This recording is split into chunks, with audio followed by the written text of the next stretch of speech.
Hi, I'm Ken Cook with Environmental Working Group, and welcome to today's webinar where we're going to examine California's big utility tax. Now, I should tell you in advance, if you're happy with your rising electric bills in California, 75% increase just in the last 7 years.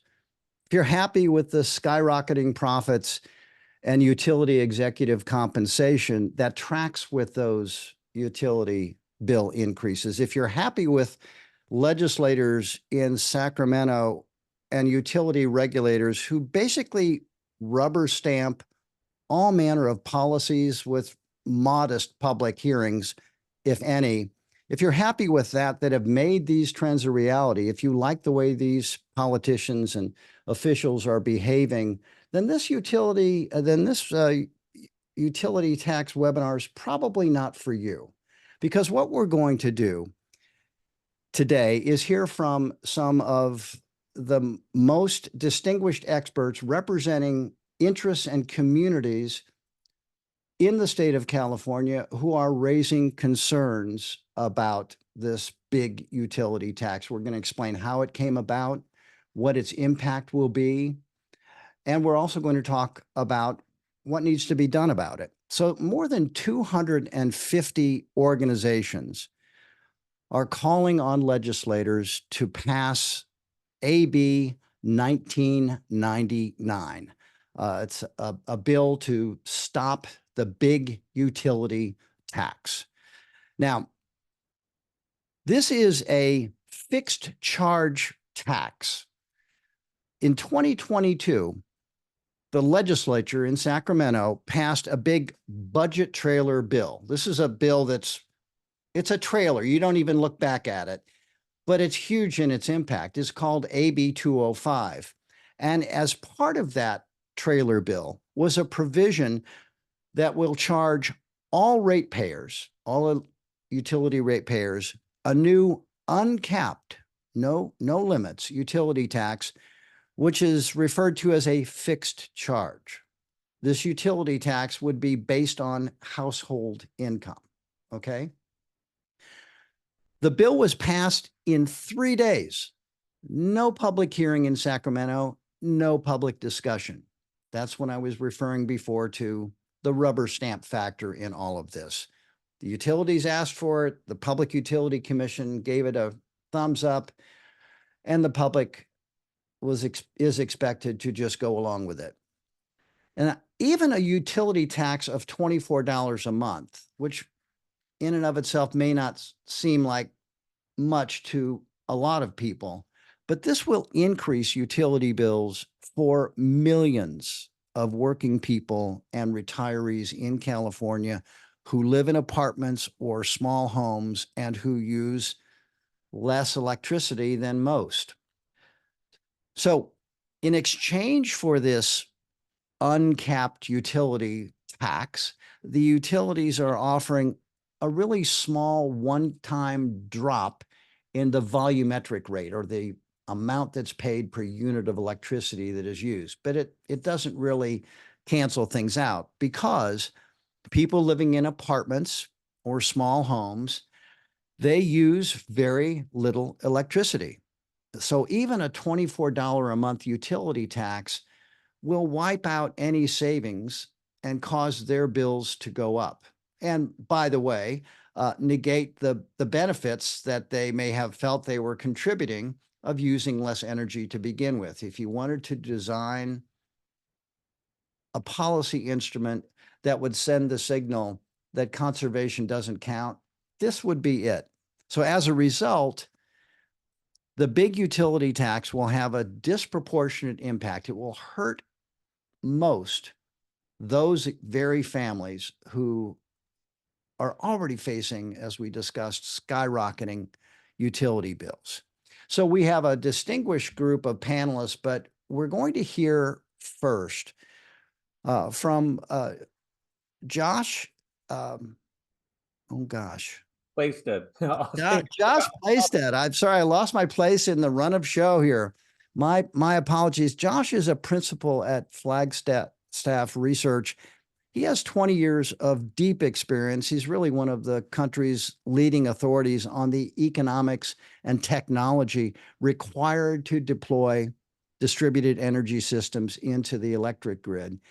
And he has analyzed the impact of this utility tax on Californians. And so I'm going to ask Josh, and my apologies for the stumble. Josh Plaisted, would you please give us a rundown, the basics of your analysis and what it shows about how harmful this is going to be and to whom it's going to be harmful? Thanks, Josh. Yeah, thanks, Ken. If you can go to the next slide, I'll cover it at 50,000 feet here and just go through the animation. Let's bring the whole slide up so everybody can see it. And then, yeah, the bullets. Okay. So basically, the fixed charge, when the CPUC and others present this as, pretty much revenue neutral to the average California household, what they mean is that this fixed charge of $24 a month is offset by the discount they're giving in the cent per kilowatt hour usage. To give you an example, the average household consumption in PG&E, SCE, and SDG&E territory is about 6,000 kilowatt hours a year. That's a statewide average. If I look at $24 a month times 12 months, that's $288 I'm paying in the fixed charge. And then taking PG&E as an example, I'm saving 4.7 cents a kilowatt hour times 6,000. That is $282. So I'm paying 288. I'm getting back 282. I'm paying $6 more per year that is being used to sort of subsidize care and Farah customers by and large. The issue is that, as we know with averages, only about 3 in 5 households in the state, just over half the state, lives in that classic 2,500 square foot single family detached home. And so in our analysis, we never deal with averages. We look at the average, but we also look at the low usage customer and the high usage customer, because California has a range of energy usage, as we can imagine, just like it has a range of household incomes. So here we see the multifamily homes. Here we're looking at pretty much your apartment renters, anybody living in a townhome, small condo, any small duplex, quadplex. And here you can see their yearly usage for the low energy users. That's 1 in 5 households. 20% of the household population in California lives in these structures. And you can see that they're using half to a quarter as much energy as the average household. They're low energy users.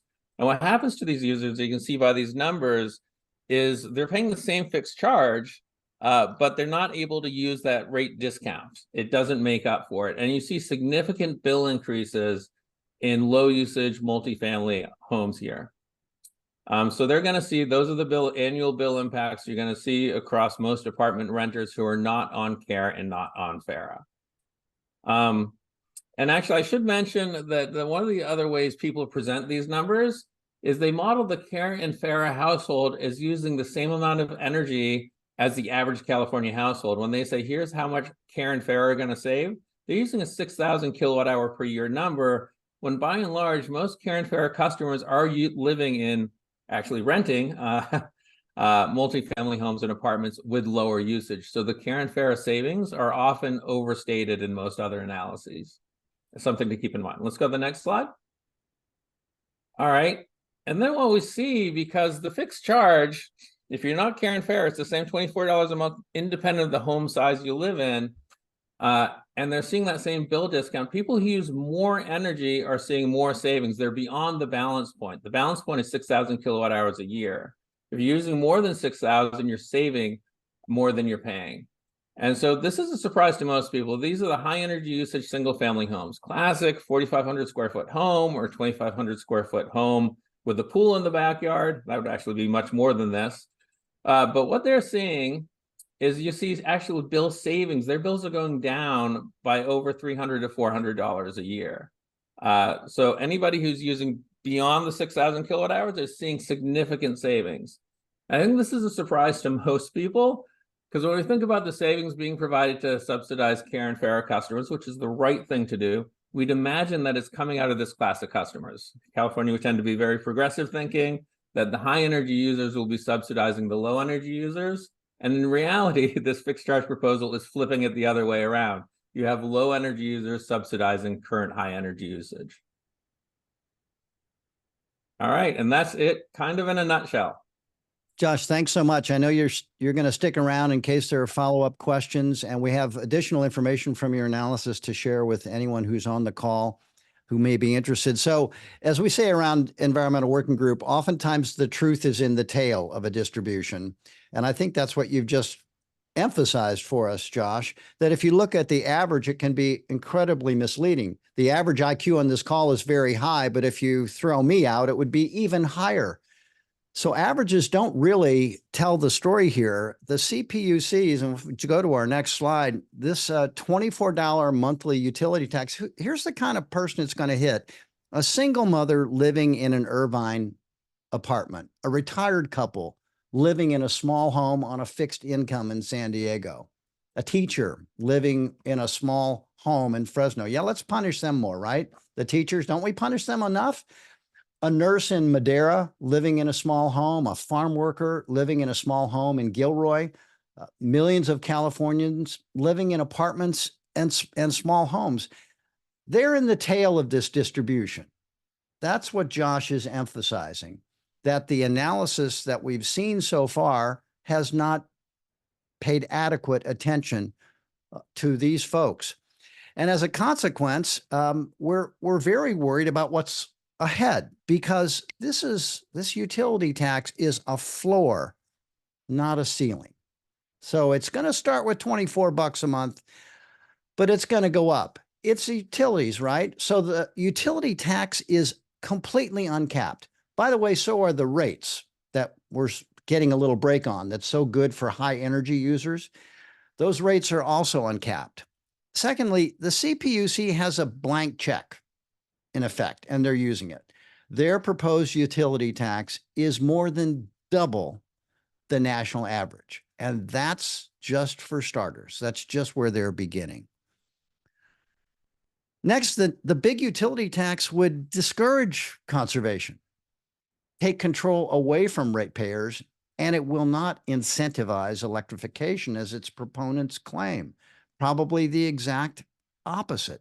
Now, I just want to say here very briefly, there's a trend nationwide of utilities trying to move more and more of the payments they extract from ratepayers into fixed fees,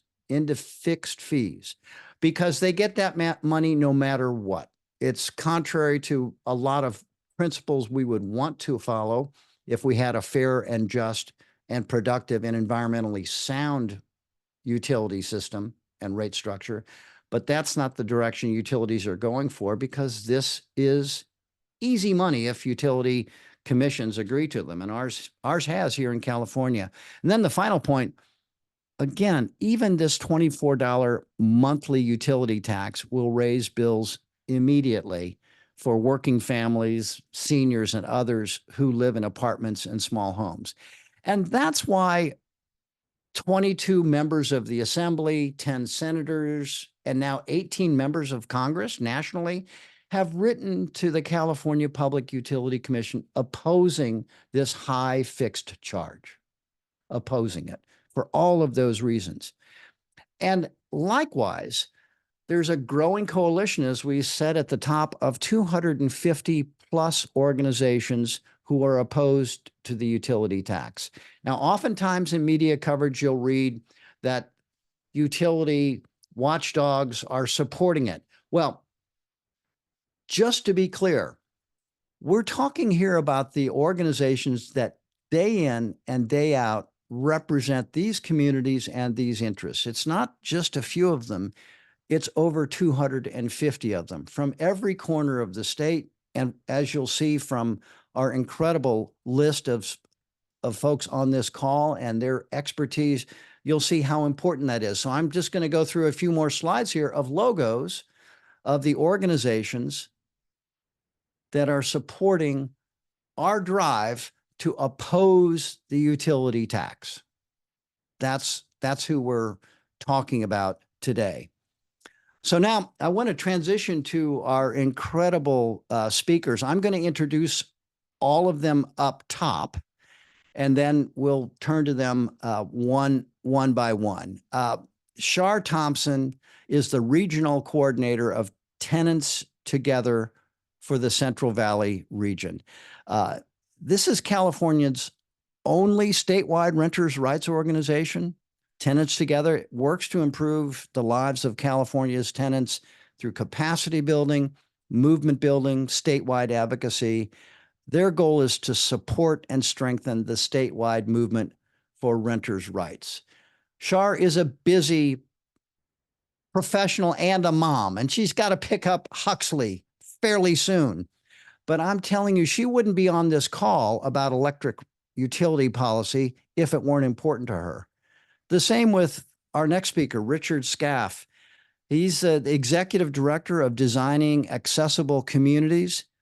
He has incredible experience as a civil servant, elected official, and rabble rouser, going back decades working to ensure accessibility. And he's one of the most accomplished pioneers and leaders, not just in California, but nationwide in this field. He's taking time from his busy day to talk about utility policy. Okay. Next is the legendary Jen Engstrom from CalPIRG. She's their executive director. She directs CalPIRG's advocacy efforts overall. She's the ED. She's a leading voice in Sacramento. This is someone who, when she speaks, you can hear a pin drop, and across the state when it comes to protecting health, consumers, defending our democracy across the board. So Jen is also joining us today. Environment California Executive Director, our returning champion, Laura Dehan. She directs Environment California's work to tackle global warming, protect our oceans, stand up for clean air, clean water, open spaces. She's been at the forefront of many fights that we've been proud at EWG to join here in California. It's amazing to have her on this panel as well.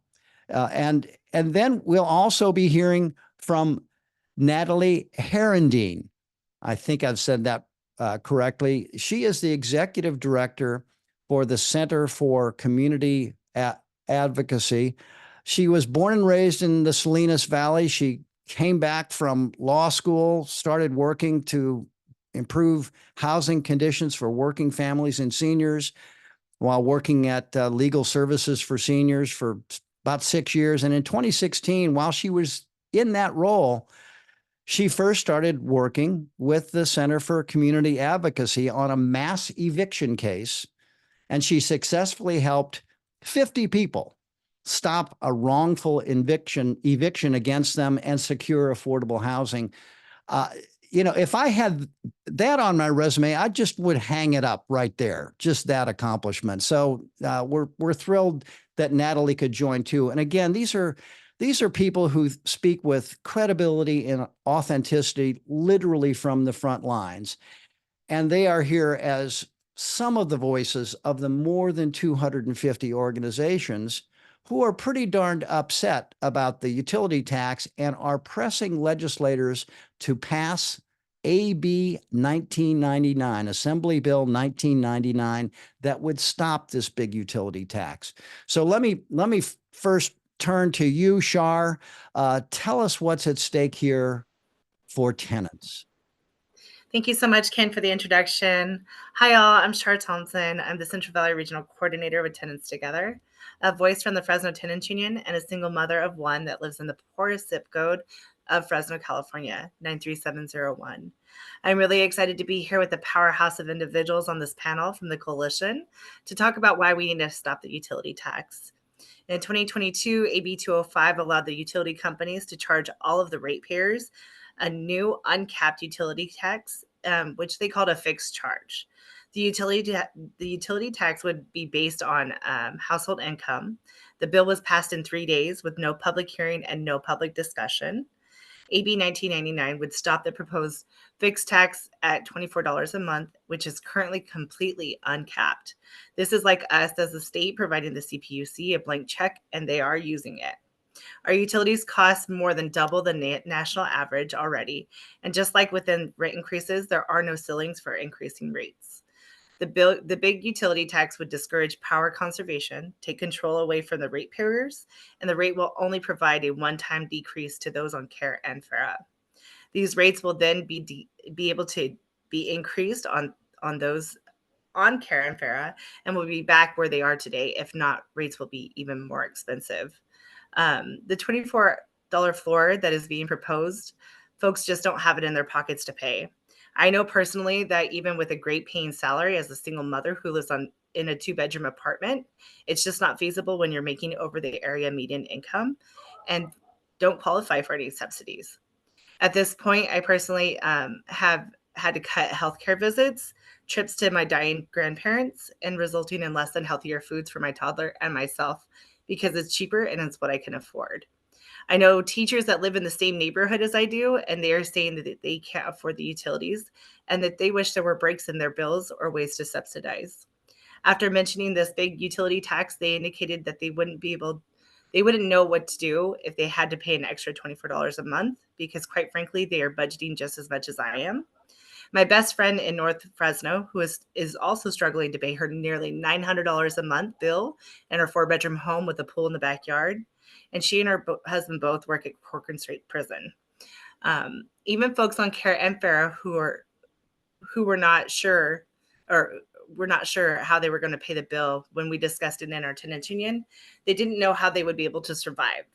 One individual mentioned that they would just purchase votive candles and live in candlelight with no heat since it was already way too expensive, even with medical baseline and Care or Farah as a subsidy.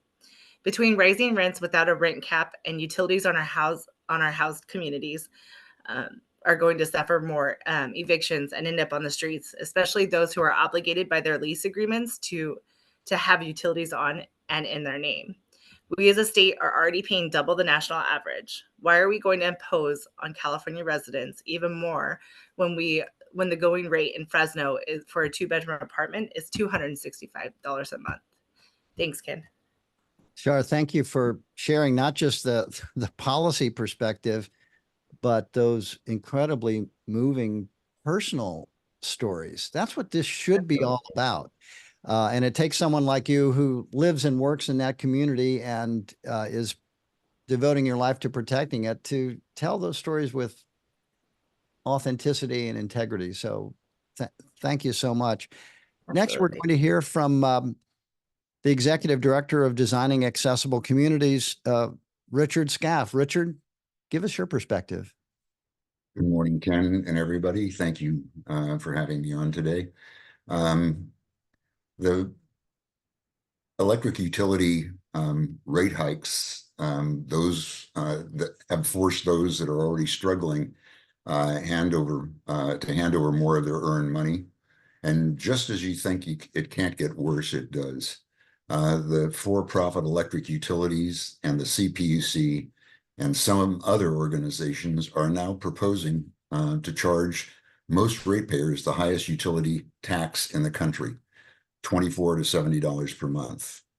I have been advocating for the rights of people with disabilities in California and across the country. I hear from vulnerable seniors and people with disabilities about how these rate hikes and these new proposed fees will affect them.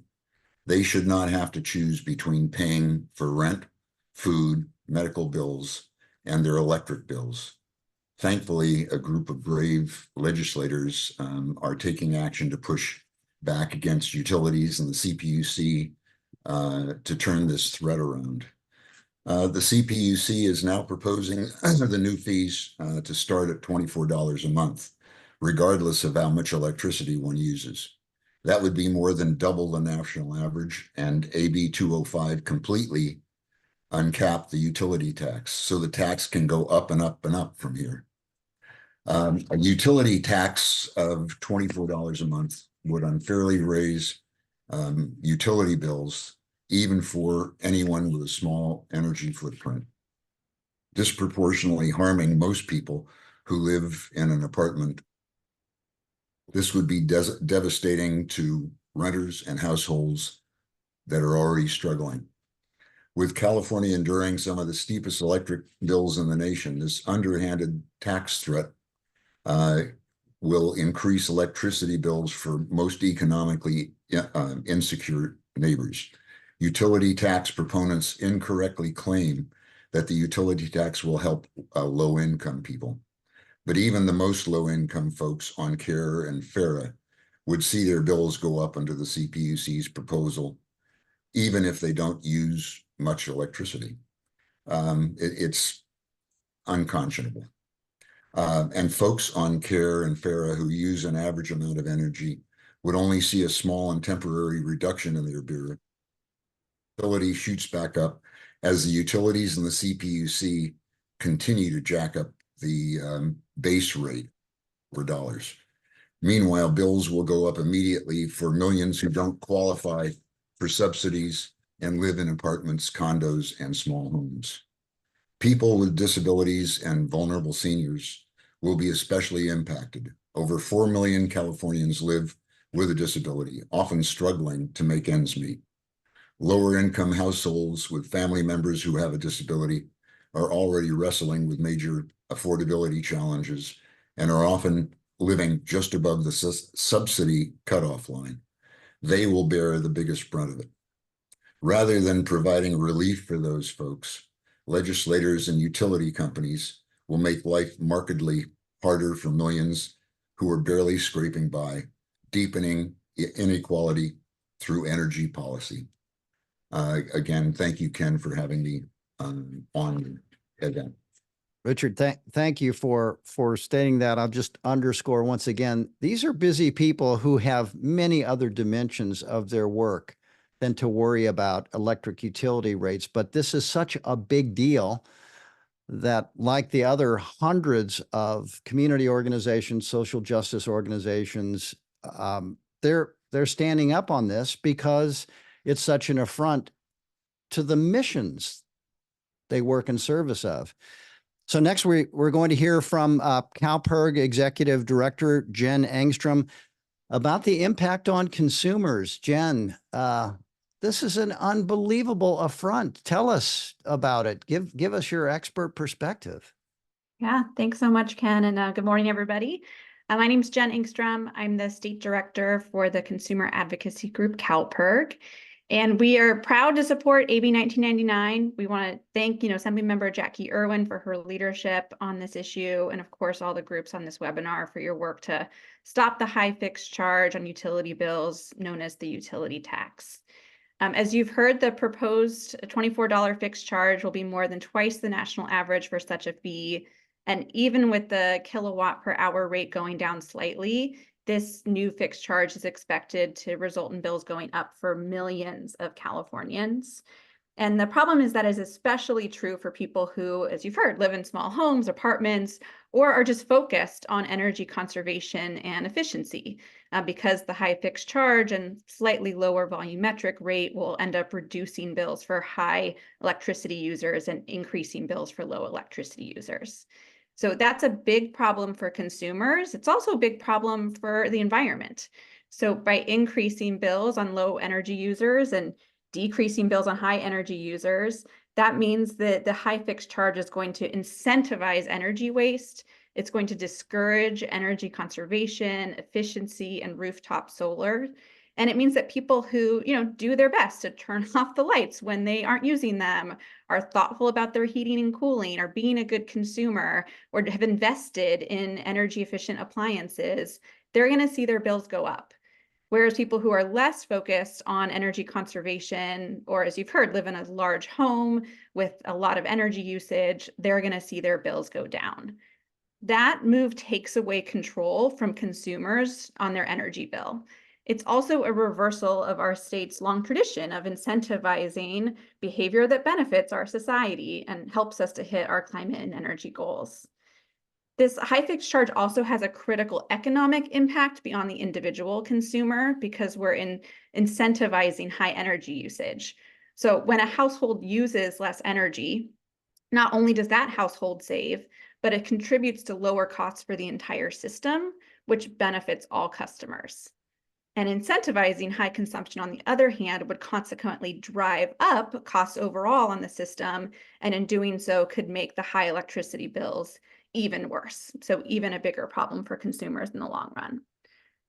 Now, supporters of the high fixed charge argue that the corresponding slightly lower kilowatt per hour rate will encourage electrification And we at CalPERG share the goal of electrifying our buildings and our vehicles, but imposing a high fixed charge is really a false solution. Analysis from utility experts demonstrates that this improves the economics of electrification marginally at best. Bottom line, the utility tax will punish households that use less energy, encourage high consumption, and increase bills for many Californians.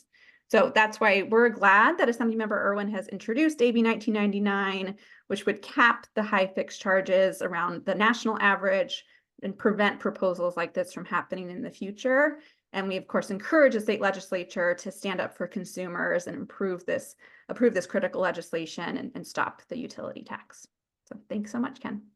Jen, thanks so much. We'll come back to this, but the irony, whenever we've had a blackout scare, or whenever we've been on the edge of having to shut down parts of the grid to avoid that, what has bailed out these utilities that have so badly mismanaged our resources and badly mismanaged the grid? What bails them out almost every time is responsible Californians who decide that they'll participate for the greater good in cutting back on energy use and being smart about when they turn off their air conditioner or their lights, and really saves their assets. That's what I said. I said assets. To the benefit of all of us. So I want to circle back to all of you about that. Next, Laura Dehan, Environment California Executive Director. Tell us about how this is going to, send the backward signals for what we're trying to do with conservation and renewable energy. Laura, the floor is yours.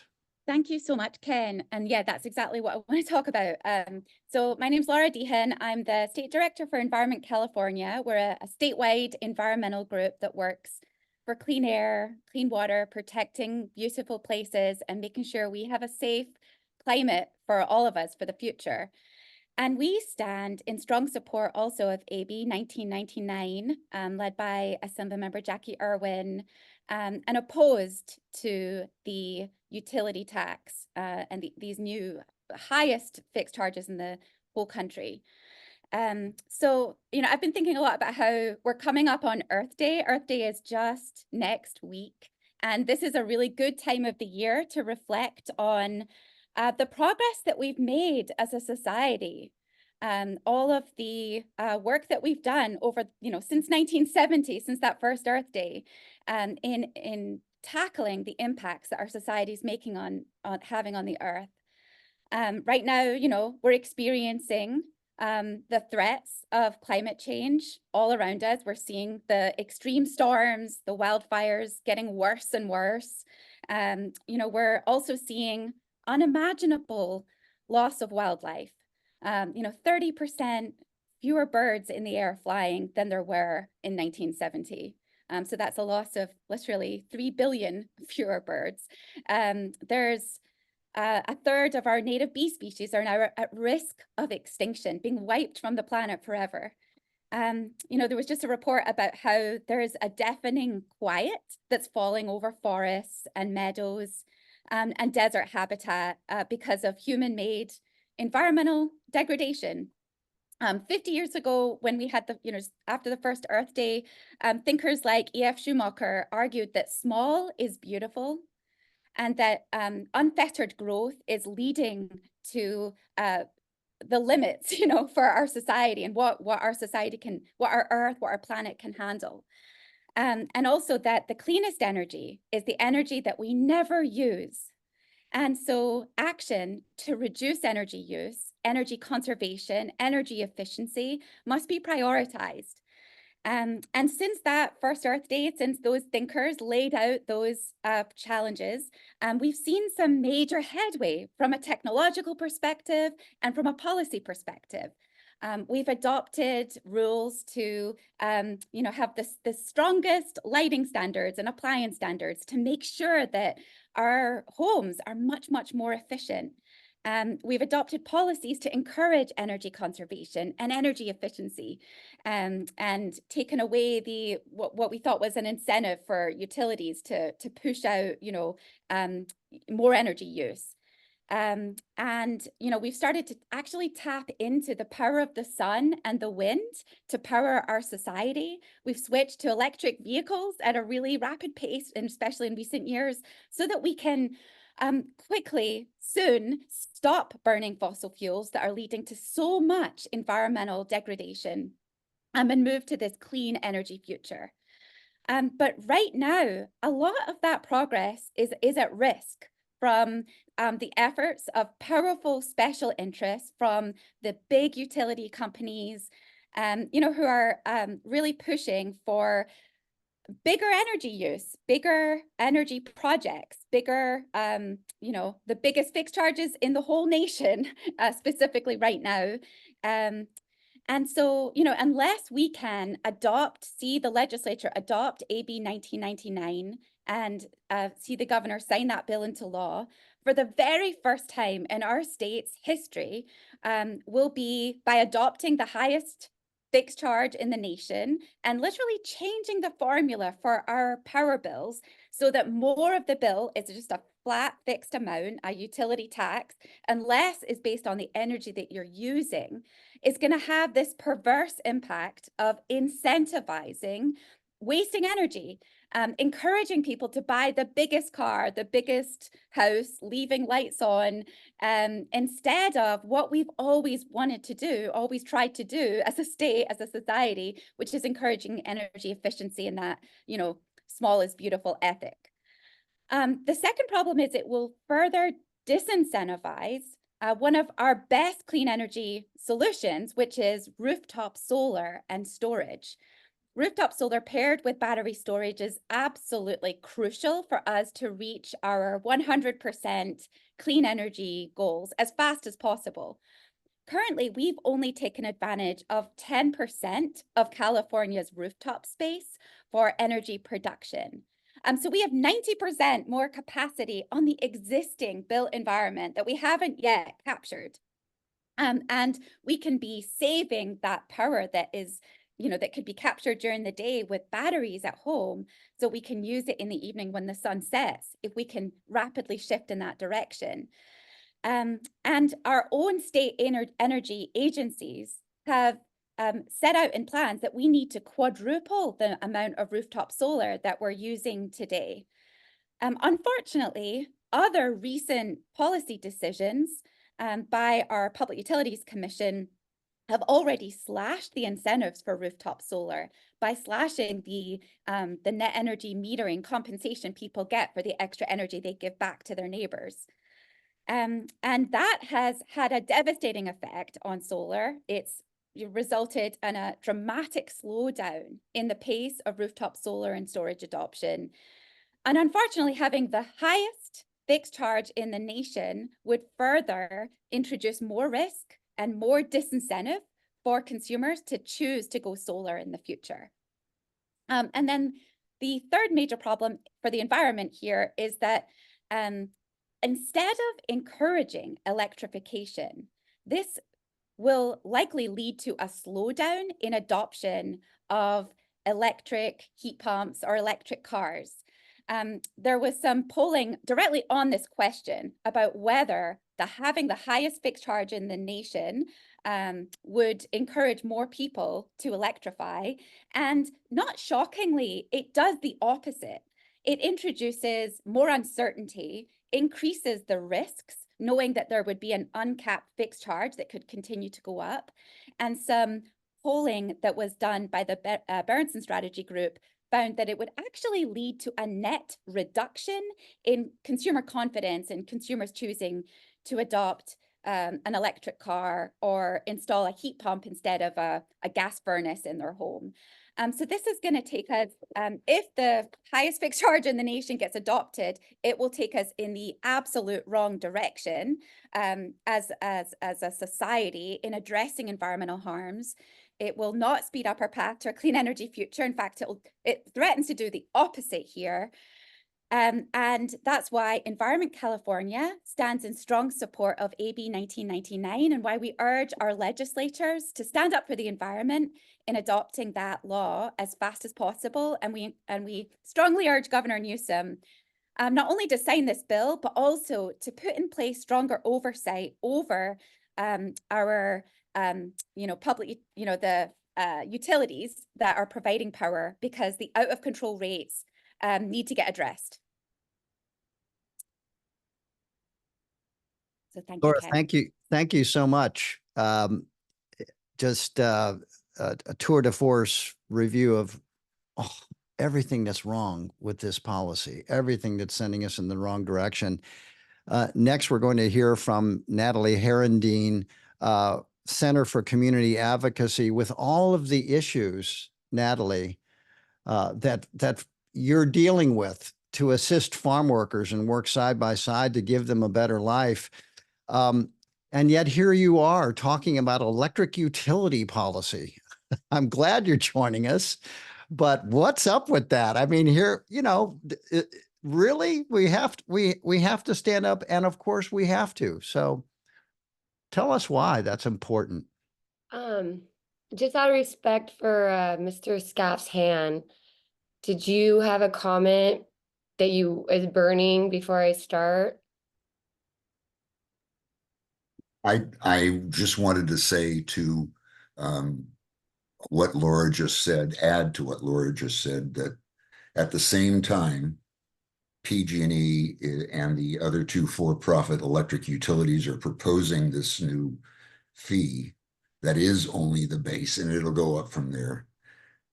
Not only in 2022 did their executive director at PG&E make over $50 million in stock options and income, but last year PG&E made its highest profit of over $2 billion, $2 billion, while at the same time telling the CPUC that they needed the ratepayers to better support their work because, they have to maintain and upgrade their grid, something they have not done in the last 20 years. Where is all that ratepayer money gone?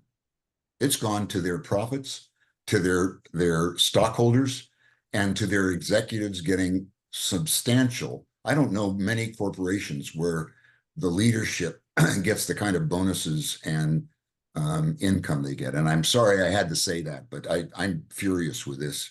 Thank you.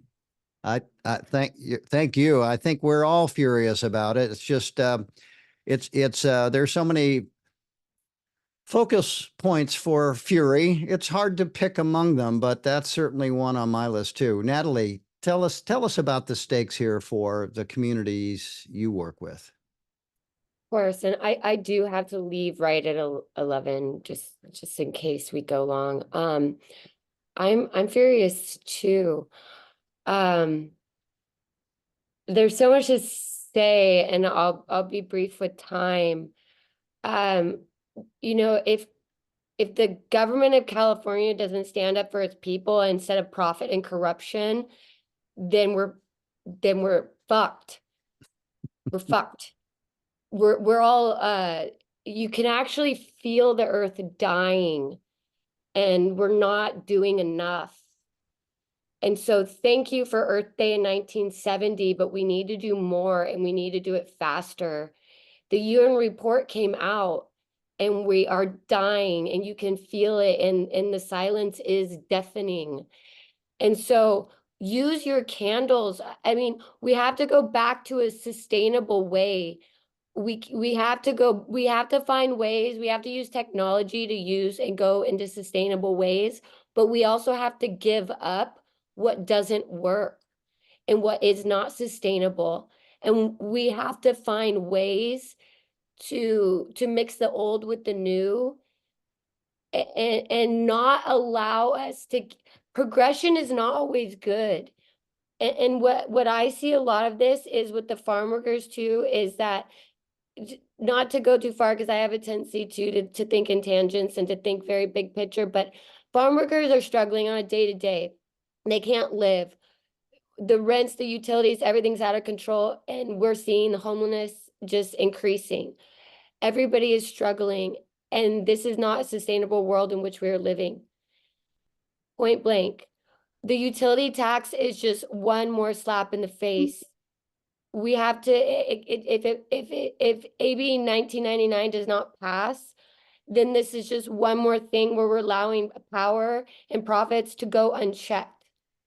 It is unforgivable. It is unforgivable. If the governor does not sign this bill, he should be removed. Point blank. He does not care about his people. California is one of the biggest, most powerful states. It could be its own country. And here we must, the change must start here. And then from here, it must grow from here to the whole country and from there outward. And, you know, I can't say more passionately that the most humble people, the farm worker, the working people, they're not lost and corrupted by everything that when, unfortunately, when you have too much power and money, you lose sight of important things, unfortunately. And it's just really just a shame. It's a shame that the Public Utility Commission and PG&E are allowed to do these things. And it's a shame that they're not, you know, that all these things are passing with solar. And I'm not an expert like Josh and Laura and Jen, and I don't know all these utility stuff like that. And I know real property, I know housing, and I know other stuff. But when they reach out to me and they start explaining all this stuff to me, and I know utility bills, and I know when the farm workers are coming to me and they're being evicted because they can't pay their PG&E. Yeah. And we see all the homelessness coming up around the rivers and under the underpasses, and it feels like a third of our population is living outside. You know, something is wrong. Something is fundamentally wrong. And we have to come together as a community. And we have to stop it, and we have to make a change, and we have to come together as a people, and we have to stand against basically the people that only want profit. And they choose profit over people all the time and every day and every moment. And so the people have to come together and say no more. And that's really all I have to say, because I have a lot to say on this. And I'm with you, Mr. Scaff. I'm very angry about it. And I do very much enjoy listening to all of you speak, and I'm very honored to be here with all of you today. And thank you so much. And I do apologize if my cursing offended anybody, but I do believe that is my First Amendment right, and that sometimes it is important to show how much you do care. And so I do think that, you know, it's important we're all here, and I think it's important that AB 99 passes, and that we remain loyal to the people, and that we go back to a sustainable type of living and what works, and put the environment and our communities first. So thank you so much for your time. Natalie, thank you for your commitment, your voice, your passion. Don't worry on my part about anything you said. You speak in my native tongue.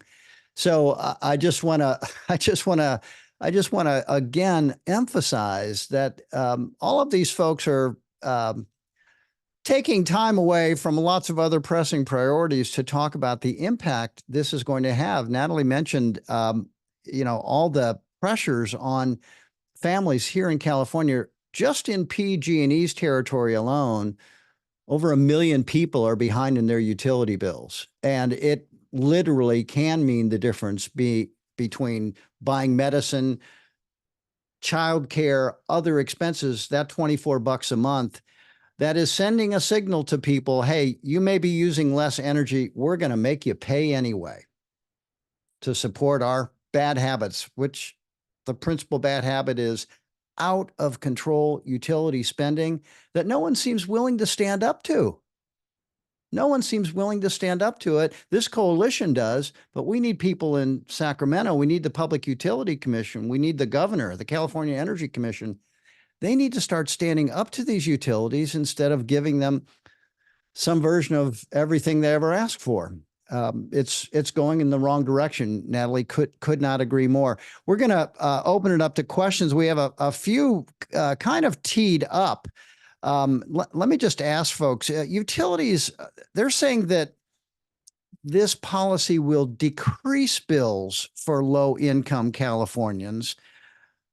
But what we're arguing here, that even with our support programs, the so-called CARE and FARA programs in California, this is not a good solution for folks who are struggling because they don't have high incomes. The opposite, they're struggling paying their bills.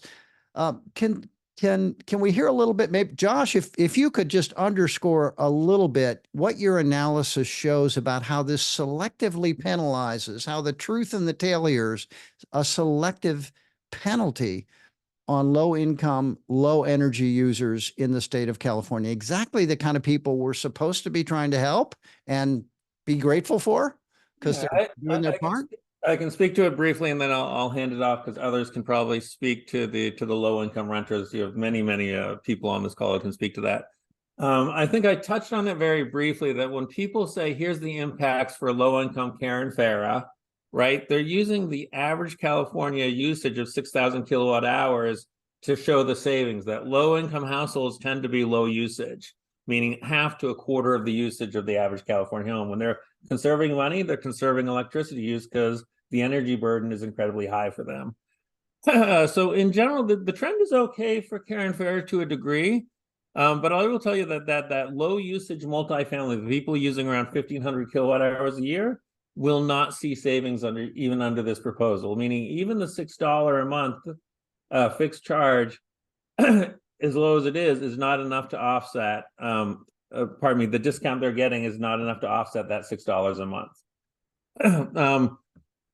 So across the board, the impact is not as large as this being indicated by the CPUC in their proposed decision, because they're not adjusting the household usage for low-income customers. So the impacts are much lower, and in the very lowest usage class, it's either neutral or a slight increase for some CARE customers. And then I'd remind people, I'm forgetting what the CARE cutoff is for something like a single working mother, but it's, I believe, right around $40,000. So there are a lot of households that even we think they're low income, still do not qualify for CARE and FARA programs because the cutoffs are very low. Anyone else want to comment on that? We've heard some compelling testimony. Is there anything that the conversation has brought up in your mind to make an additional point? Ken, if I could, Sure. What has been said today already, and I want to make it a substantial point, is that this proposed $24 a month fixed rate is just the beginning. As we have seen with utility rates, the CPUC has bent over backwards every time any of the 3 for-profit utilities have come to them with their request for additional charging of fees for electric use. It's outrageous to say, well, this will reduce your overall cost. If it happens to reduce your cost today, wait until next year. I can still remember when PG&E and the other 2 for-profit utilities were proposing what they called the public safety power shutoffs. And there were 4 of us that were allowed to, that were at the hearing that day at the CPUC. And I asked the executive director to allow us a few minutes extra to be able to speak because of the effect of turning off the power to the grid would have on individuals that have medical conditions, that use medical equipment that requires consistent electricity. The president of the CPUC didn't give us extra time. They allowed only 1 minute for each of the 4 of us to speak about the effects. That's an example of the approach the governor-appointed members of the commission take when they, and I'm putting this in quotes, listen to the people of California. They don't listen to the people of California. There's one group that they listen to, and that is the utilities, whether they're electric utilities, transportation utilities, doesn't make any difference. Although that commission was put in place in the late 1800s to protect users of railroads from being taken advantage of. Apparently, those tracks lost their way, and the CPUC no longer represents and protects ratepayers.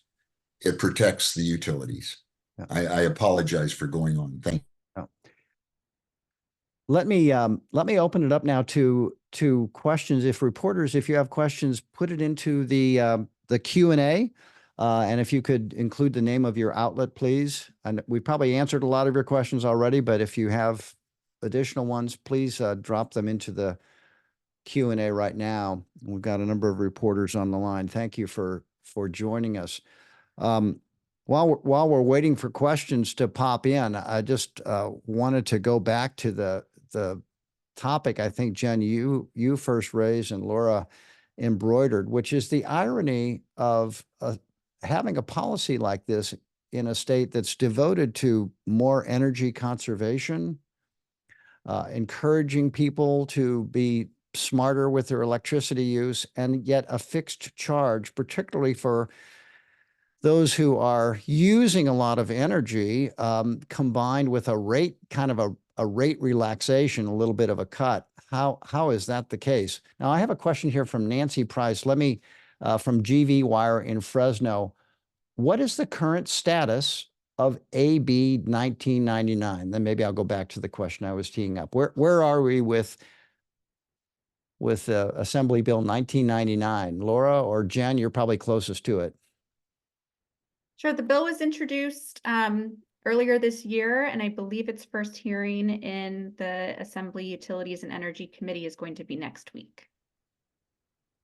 So it's a good time to weigh in other words, if anyone's listening in. This is the time your legislators need to hear that this is something we can't just hand this over to the utilities, and AB 1999 is the way to take some of that power back, literally, for people in California. Laura, anything you want to add to how things are looking for 1999? It's a tough fight, right? The utilities have a lot of power in Sacramento. They have an unbelievable amount of power and influence, and they've basically concocted these arguments that have gotten traction. That this idea that energy efficiency or rooftop solar could be making the costs higher for people, when in fact it's the opposite, because the more that we save energy, that makes the whole grid less expensive to create. And energy efficiency and rooftop solar both help us do that. Yeah. So it's really unfortunate. The Energy and Utilities Committee in the Assembly is going to have their hearing on Wednesday, the 24th, and that's where we anticipate AB 1999 will be heard. And we're counting on the legislators who represent ratepayers on that committee to stand up for all of us and for the earth by voting yes on AB 1999.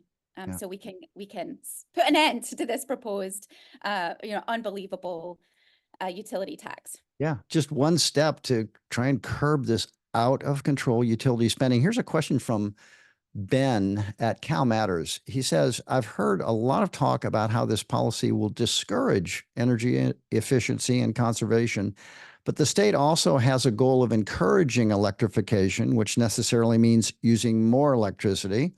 Are the goals of promoting conservation and electrification mutually exclusive? Can we have more electrification along with conservation, or they work against each other? I can take that one. Electrification is actually pretty key to reducing our energy use.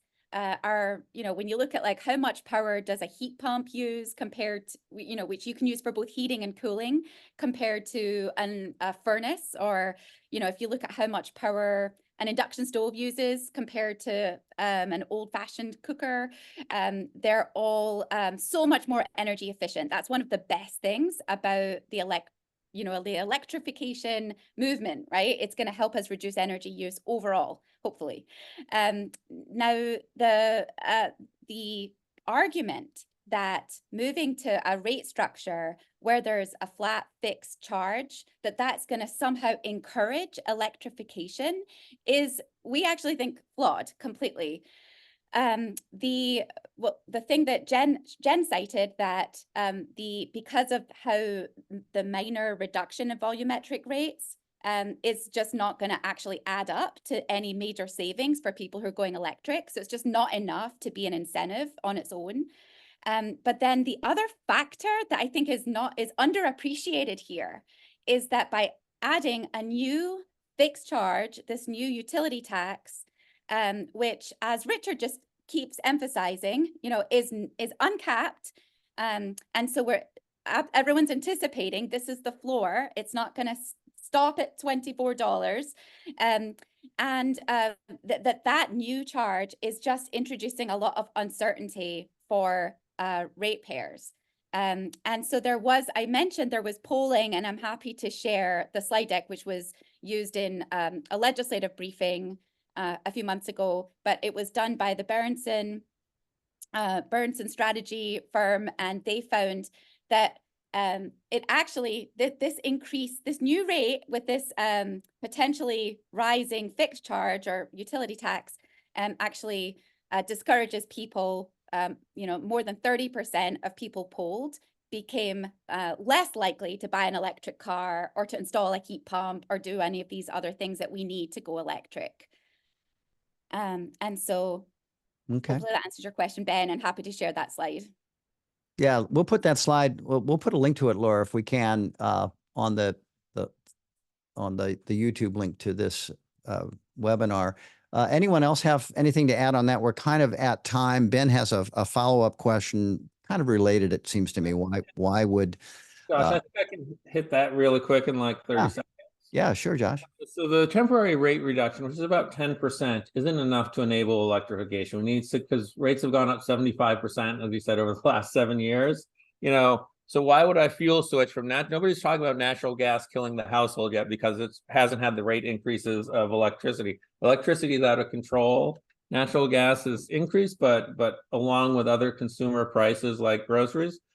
So it's not enough, this 10% reduction. Nobody's going to jump over the fence for 10% reduction, especially when we're increasing at over 10% per year. So it's not enough. It's a false ruse. This fixed charge enables electrification. Utilities want the fixed charge. They know we also want electrification. So they're linking these two issues when they're really not linked at all. What electrification uses is off-peak electricity when the grid isn't stressed. So I'll tell people, we do this analysis all the time. 2/3 of electrification energy use is winter off-peak. When electricity is dirt cheap for the utilities, they're just not giving it away to us at the discount they should. So if we reduce the winter off-peak rates for this load we're moving over, that would make a much more dramatic impact on electrification than this fixed charge, like in multiples. And only 3% of the energy used when we go electric is summertime on-peak that would disrupt the grid and add the need for more grid resources. So a lot of this is just false pretense. They want the fixed charge. They know we want electrification. So they're falsely linking these two things as one driving the other when there's much better methods to promote electrification in the state that they can do. Okay. Well, Josh, I think you're going to have to, that's going to be the last word. We are out of time. I want to thank Shar. I want to thank Richard, Jen, Laura, Natalie. Thank you for weighing in on this. I could talk to you all day and hear your perspectives all day, but I'm so grateful for the time you've given all of us. And this webinar will be posted online. We'll be promoting it widely so that other people who weren't on this call can partake of your wisdom, which was deep and also moving. So thank you so much, everyone. And we'll be following AB 1999. We hope to the victory line over the course of the next few months. Thank you, folks.